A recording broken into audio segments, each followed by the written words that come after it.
আউযুবিল্লাহি মিনাশ শাইতানির রাজিম বিসমিল্লাহির রহমানির রহিম। পরম করুণাময় অসীম দয়ালু আল্লাহর নামে শুরু করিতেছি। আজকে আমি sector wise company analysis, pharmaceuticals এবং কেমিক্যালস নিয়ে কথা বলবো। প্রথম ভিডিওতে আমি 12টা শেয়ার নিয়ে কথা বলবো, সিরিয়ালি যেটা আছে এর থেকে জেড পর্যন্ত। প্রথম যে শেয়ারটা আছে অ্যাজ পার ডিএসসি লিস্টে এসিআই, শেয়ারটা লিস্টিং হয়েছে 1976 সনে। এর অথরাইজ ক্যাপিটাল 150 কোটি এবং পেইড আপ ক্যাপিটাল 87.63 কোটি।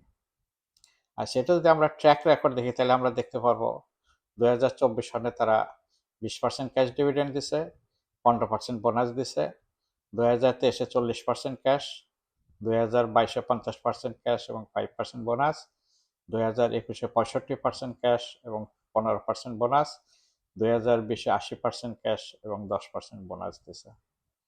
আচ্ছা, এটা যদি আমি শেয়ারটা ডিস্ট্রিবিউশন দেখি তাহলে দেখব যে স্পন্সরদের শেয়ার হলো 43.16, গভর্নমেন্টের কোনো হোল্ডিং নাই, ইনস্টিটিউশন 35.79, ফরেন কোনো হোল্ডিং নাই এবং পাবলিকে 21.05।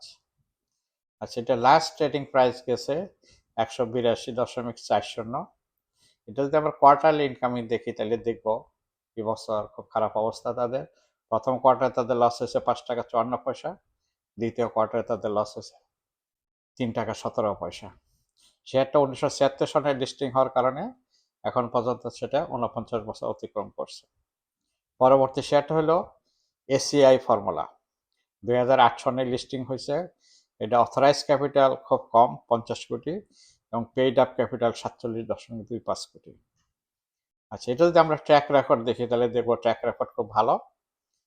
2024 সনে তারা 20% ক্যাশ ডিভিডেন্ড দিছে, 2023 সনে 25% ক্যাশ ডিভিডেন্ড, 2022 সনে 25% ক্যাশ ডিভিডেন্ড, 2021 সনে 30% ক্যাশ এবং 5% বোনাস এবং 2020 সনে তাদের 20% ক্যাশ ডিভিডেন্ড দিছে।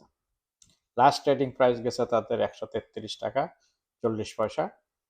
তাদের প্রথম কোয়ার্টার লাভ হয়েছে 2 টাকা 35 পয়সা, দ্বিতীয় কোয়ার্টার লাভ হয়েছে 4 টাকা 40 পয়সা। খুব ভালো লাভ হয়েছে। হ্যাঁ, শেয়ারটা 2008 সনে লিস্টিং হয়েছে আর 2025 পর্যন্ত 17 বছর হয়ে গেছে শেয়ারটা।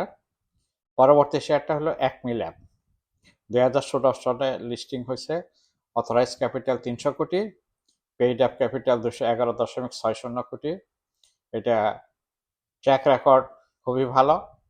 2024 সনে তারা ক্যাশ ডিভিডেন্ড দিচ্ছে 35%, 2023-এ দিচ্ছে 33%, 2022-এ 30%, 2021-এ 25 এবং 2020-এ 25। তাদের লাস্ট ক্লোজিং প্রাইসটা গেছে 72 টাকা 30 পয়সা।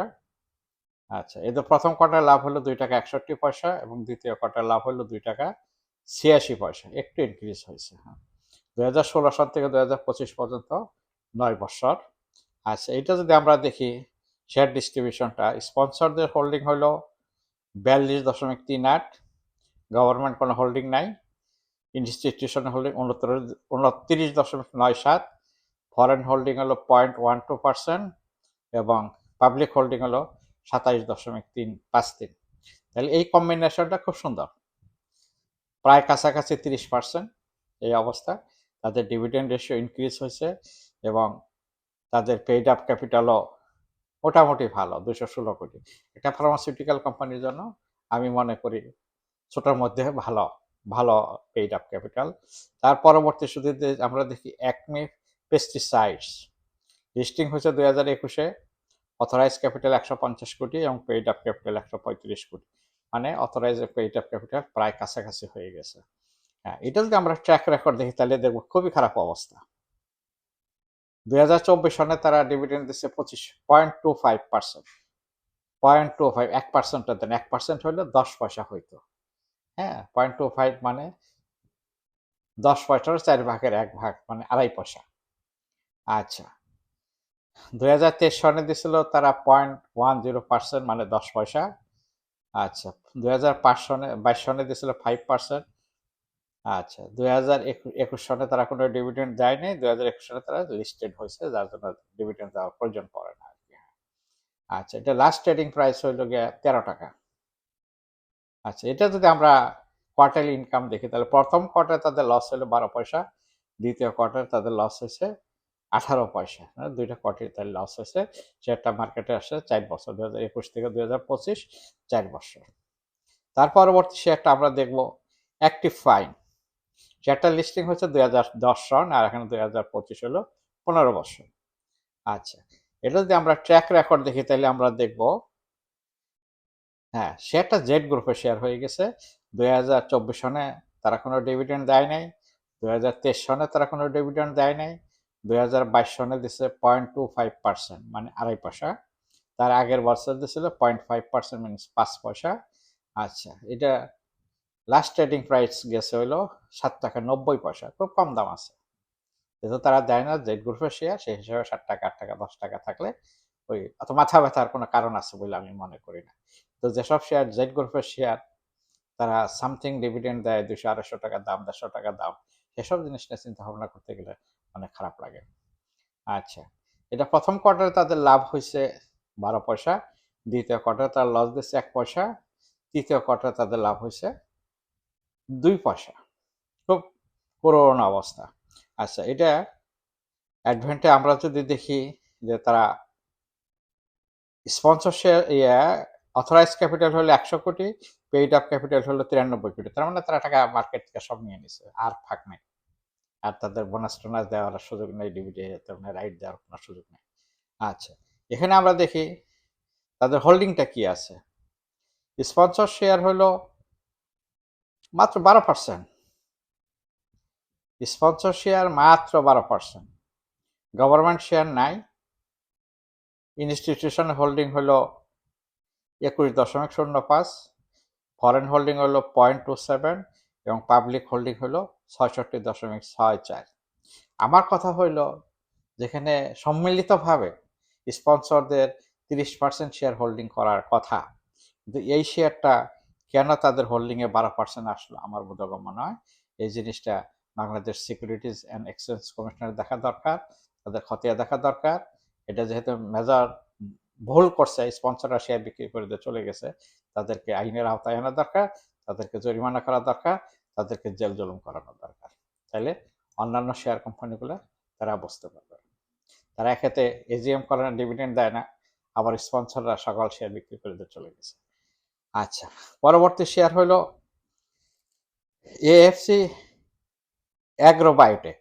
এএফসি অ্যাগ্রোবায়োটেক, ইন শর্ট হলো এএফ কাগ্রো। 2014 সনে শেয়ারটা লিস্টিং হয়েছে, সে হিসেবে 2025 সন পর্যন্ত 11 বছর। এই এটা অথরাইজ ক্যাপিটাল 300 কোটি, পেইড আপ ক্যাপিটাল 115 কোটি। আচ্ছা, এটা যদি আমরা কোয়ার্টারলি ইনকাম দেখি, এই ইয়ার ট্র্যাক রেকর্ড দেখি, তাইলে আমরা দেখব 2024 সনে তারা কোনো ডিভিডেন্ড দেয় নাই, 2023 সনে তারা কোনো ডিভিডেন্ড দেয় নাই, 2022 সনে 0.5% দিচ্ছে, মানে 5 পয়সা দিচ্ছে, এবং 2021 সনে তারা 0.50% দিচ্ছে, 2020 সনে তারা কোনো ডিভিডেন্ড দেয়নি। ক্লোজিং প্রাইস 8 টাকা 60 পয়সা। বেশ ভালো কথা, 10 টাকা শেয়ার 8 টাকা আছে, তো 10 টাকা শেয়ার 80 টাকা 90 টাকা 100 টাকা হয়নি। আচ্ছা, এদের যদি আমরা কোয়ার্টারলি ইনকাম দেখি তাহলে দেখবো প্রথম কোয়ার্টার ইনকাম হলো তাদের 15 পয়সা, দ্বিতীয় কোয়ার্টার ইনকাম হলো 2 পয়সা, তৃতীয় কোয়ার্টার ইনকাম হলো 1 পয়সা। একটা ফার্মাসিউটিক্যাল কোম্পানি, তাদের যদি এরকম ইনকাম হয়, তাহলে সেটা কিরকম কোম্পানি আপনাকে চিন্তা ভাবনা করতে হবে। আচ্ছা, এটা যদি আমরা শেয়ার ডিস্ট্রিবিউশনটা দেখি তাহলে দেখব যে স্পন্সরদের শেয়ার আছে 27.84, তাহলে এইটাও 30-এর নিচে। আপনার চিন্তা ভাবনা করতে হবে, এটাও 30-এর নিচে। আচ্ছা, গভর্নমেন্ট কোনো হোল্ডিং নাই, ইনস্টিটিউশন হোল্ডিং 34.11, এবং ফরেন ইনভেস্টমেন্ট নাই, এবং পাবলিক ইনভেস্টমেন্ট হলো 38%। আমার কথা, যে শেয়ারটা গত 2 বছর থেকে এজিএম করে না, সে শেয়ারটা কেন ইনস্টিটিউশন 34% শেয়ার হোল্ড করে? কেমন ইনস্টিটিউশন, তারা কোন বিবেচনায় শেয়ারটা কিনছে দেখা দরকার, কোনো প্ররোচিত হইয়া করছে কিনা সেটাও দেখতে হবে। এটা 2টা ফল্ট আছে, এক হলো তাদের 30% হোল্ডিং নাই, দ্বিতীয় পার্সেন্ট তারা 2 বছর থেকে এজিএম করে না, যাও তারা এজিএম করছে খুব নগণ্য। আপনি শেয়ার কিনবেন কিনে বিবেচনা করবেন। আরেকটা শেয়ার মাঝখানে রয়ে গেছে, সেটা অ্যাডভেন্ট। 2018 সনে শেয়ারটা আসছে। হ্যাঁ, এটার খুব খারাপ অবস্থা। অথরাইজ ক্যাপিটাল 100 কোটি, পেইড আপ 30 করেছে। এটা স্পন্সর হোল্ডিং 30%, গভর্নমেন্ট নাই। ইনস্টিটিউশনাল হোল্ডিং 12.45, গভর্নমেন্ট নাই, ফরেন ইনভেস্টমেন্ট নাই। Public investment 57.53। তাদের ট্র্যাক রেকর্ডও খুব খারাপ। 2024 সনে তারা 1% ডিভিডেন্ড দিচ্ছে, মানে 10 পয়সা। 2023 সনে 2%, 2022 সনে 2%, 2021 সনে 2%, এবং 2020 সনে তারা কোনো ডিভিডেন্ড দেয়নি। আচ্ছা, এটা লাস্ট ট্রেডিং প্রাইস হলো 13 টাকা 60 পয়সা। শেয়ারটা প্রথম কোয়ার্টারে লাভ করছে 16 পয়সা, দ্বিতীয় কোয়ার্টারে লাভ করছে 18 পয়সা। শেয়ারটা মার্কেটে আছে 7 বছর। পরবর্তী শেয়ারটা নিয়ে আমি এর আগে একটা ভিডিও করেছি, তাহলে এমবি ফার্মাসিউটিক্যাল। আচ্ছা, শেয়ারটা মার্কেটে আসে 1986 সনে, আর 2025 সমান 39 বছর। খেয়াল করবেন, দীর্ঘমেয়াদ 39 বছর। আচ্ছা, শেয়ারটার অথরাইজ ক্যাপিটাল খুবই ছোট। পেড অ্যাপ ক্যাপিটাল হলো 2,40,00,000। 2,40,00,000। আচ্ছা, এটা যদি আমরা ট্র্যাক রেকর্ড দেখি, ট্র্যাক রেকর্ড খুব দামের তুলনায় খুব খারাপ। আচ্ছা, 2024 সনে তারা ডিভিডেন্ড দিচ্ছে 10%, 2023 সনে 15%, 2022 সনে 10%, 2021 দেয় নাই, 2020 দিচ্ছে তারা 15% ডিভিডেন্ড। শেয়ারটা লাস্ট ট্রেডিং প্রাইসে কত গেছে? 745 টাকা। আচ্ছা, 745 টাকা দিয়ে একটা শেয়ার কিনে আপনি 1 টাকা পাবেন। আপনি কেন সে শেয়ারটা কিনতে যাবেন? যেখানে আপনার 70 টাকা 80 টাকা বিনিয়োগ করলে আপনি 3 টাকা 4 টাকা পান। বেক্সিমকো ফার্মা বিনিয়োগ করলে 90 টাকা শেয়ার আছে, আপনি 4 টাকা পান। সেটা কেন 745 টাকা বিনিয়োগ করে আপনি 1 টাকা নেবেন? আপনাকে বিবেচনা করতে হবে, আপনি আপনার টাকার প্রপার ইউটিলাইজেশন করবেন, প্রপার জায়গায় বিনিয়োগ করবেন, আপনি রিটার্ন ভালো পাবেন। আচ্ছা, এখানে যদি আমরা দেখি যে শেয়ার হোল্ডিংটা কার কি আছে, স্পন্সরদের হোল্ডিং হলো 77.25। তাইলে এই যে 2,40,00,000 শেয়ারের মধ্যে একটা ফার্মাসিউটিক্যাল কোম্পানির জন্য 2,40,00,000 পেইড আপ ক্যাপিটাল খুবই নগণ্য। একটা দোকান করতে আরো বেশি টাকা লাগে। ঢাকা শহরে একটা দোকান করতে গেলেও আরো বেশি টাকা লাগে। একটা ফার্মাসিউটিক্যাল কোম্পানি কেন 2,40,00,000 টাকা দেয়? তারা কি ব্যবসা করে আর কি বা জনগণকে দেবে সেটা দেখতে হবে। আচ্ছা, এদের নিজেদের হোল্ডিং হলো 77.25। গভর্নমেন্ট কোনো হোল্ডিং নাই।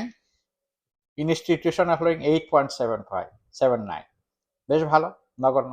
তারা এখানে বিনিয়োগ করে নাই, রিটার্ন কম। আচ্ছা, গভর্নমেন্ট কোনো, আচ্ছা, ফরেন কোনো ইনভেস্টমেন্ট এখানে নাই।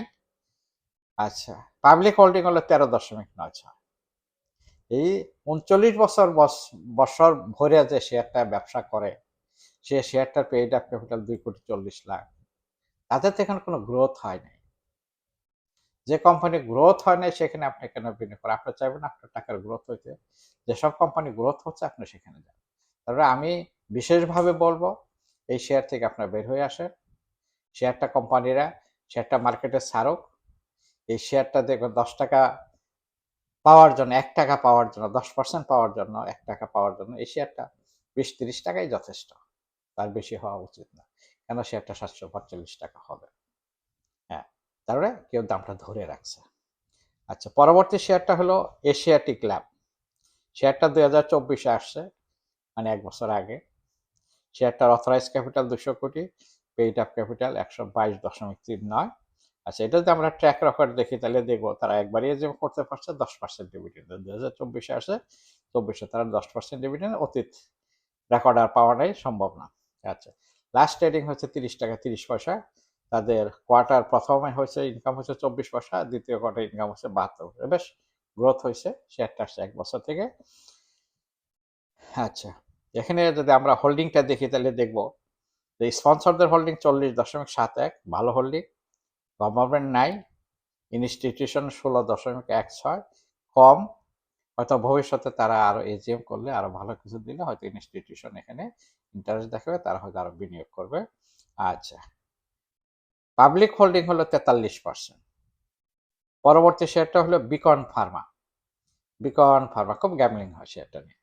এই শেয়ারটা মার্কেটে আসছে 2010 সনে। অথরাইজ ক্যাপিটাল 300 কোটি, পেইড আপ ক্যাপিটাল 231 কোটি। অনেক দূর পর্যন্ত তারা গেছে।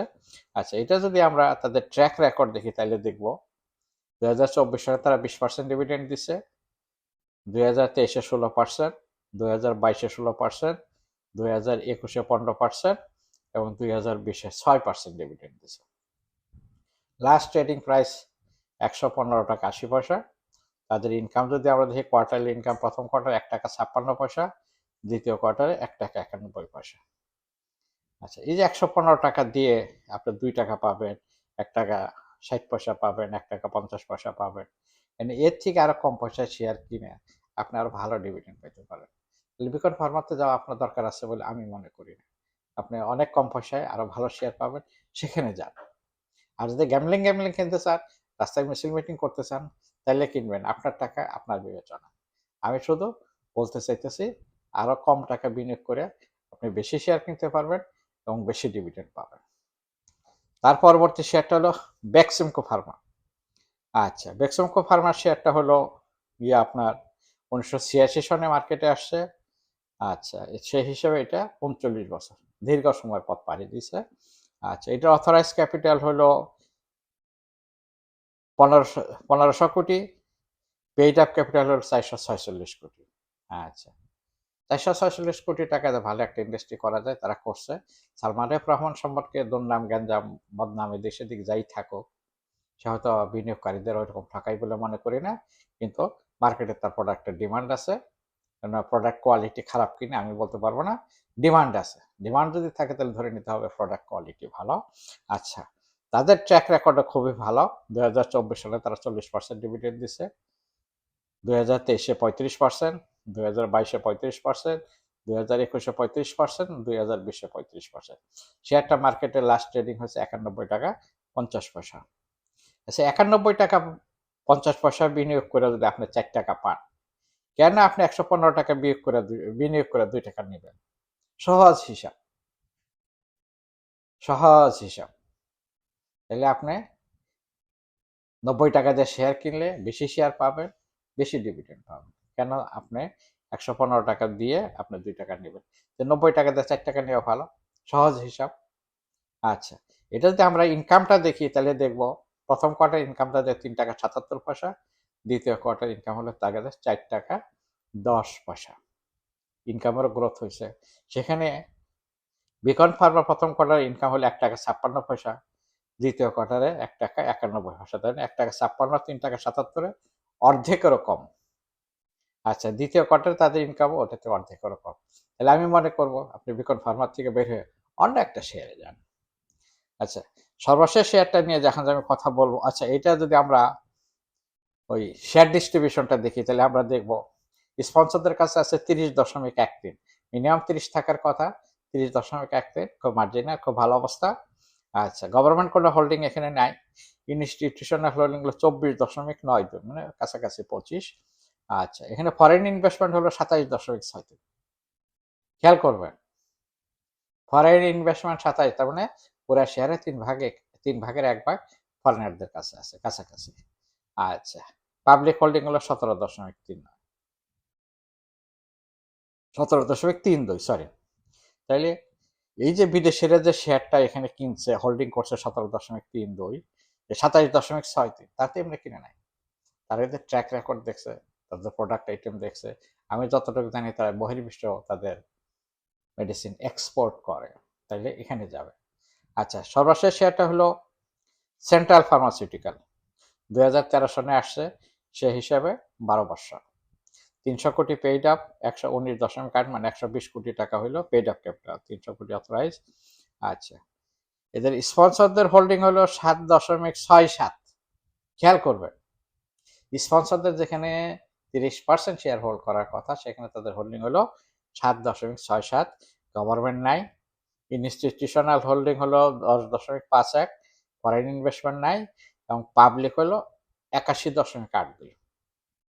এরা এই 2013 সন থেকে আসছে 12 বছর, 2024, 23, 22, 21, 20, এই গত 5 বছরই তারা কোনো ডিভিডেন্ড দেয়, তারা কোনো বোনাস দেয় নাই। তাহলে আপনি কেন শেয়ারটা কিনতে যান? শেয়ারটা 10 টাকা 10 পয়সা, আপনি কেন কিনেন?